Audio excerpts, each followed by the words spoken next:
Discovery kanalo televizija ir Bir Reicho kino produkcija pristato Brolių Grimų filmą Ne vieniši putojančioje galaktikoje.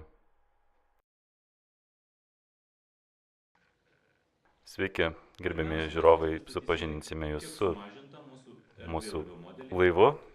Kuris yra pagamintas iš tų pačių medžiagų kaip ir tikrasis erdvėje. Parodysime jums natūralaus dydžio modelį. Žiūrėsime iš arčiau. Jis pagamintas iš nedegančio pluošto. Štai jį dengia etiketės įvairios, kurios apsaugo nuo saulės poveikio. Patekti į vidų galima pro kapsulės dangtelį, kurį nesunkiai galime atidaryti vienu piršto paspaudimu. Štai, užeikime dabar į laivo vidų. Kelionė prasideda.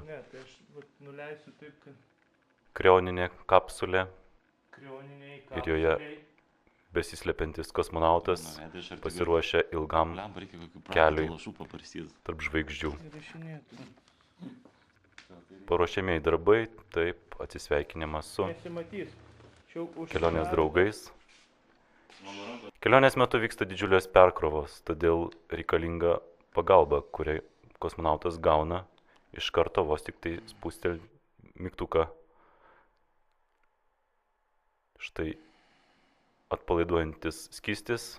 Taip pat kiniečių kosmonautai kartu su kiniečių kosminiu centru ir kiniečių žvejais sukūrė džiovintos žuvies pakaitalą kosminėms kelionėms, kuriuo ir maitinasi kosmonautas viso skrydžio metu.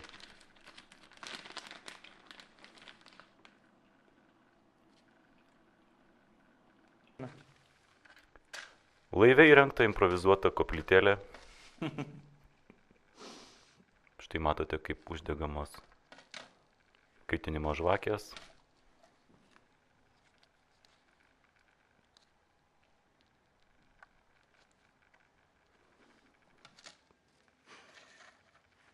Kad nebūtų baisi kosminė tamsa, kosmonautai meldžiasi, šneka poterius. Štai altorėlis papuošiamas ikona. Dabar matote, vyksta drebėjimas, kuris atsirado matyt dėl perkrovų. Štai abudu kosmoso užkariautojai lankstosi. Nusilenkia 4 kartus viešpačiui. Dabar eina pasiimti viedrų. Su šiais kibirais jie eina melžti alaus iš rezervaro. Kitaip kelionė nutrūktų. Štai pradaromas vienas iš rezervaro. Lengvu rankos pasukimu. Štai paleidžiama nedidelė srovė. Suktelėjus kiek stipriau, srovė padidėja ir alums užpildomas visas viedras. Taip. Laive įrengta tobula, pati moderniausia roboto įranga. Štai matote vieną robotą, kuris keliauja kartu su abiem kosmonautais. Jis taip pat atlieka įvairius darbus, prižiūri prietaisus. Darbuojasi laive įrengtoje oranžerijoje, kadangi kosmoso keliautojai yra apsirūpinę maistu.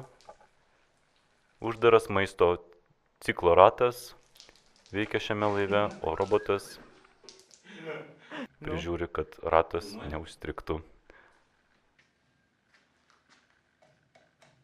Kasdieną po 2 kartus budintis borto mechanikas tikrina prietaisų parodymus.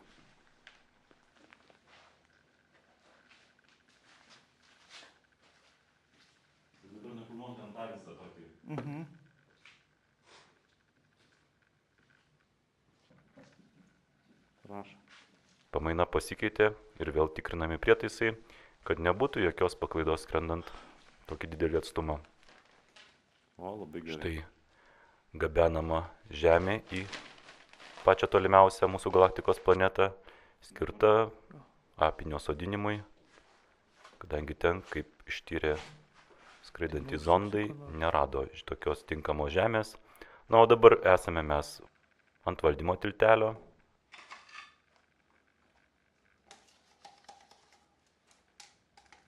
Kapitonas suka vairą, išbalansuoja ratus. Taip,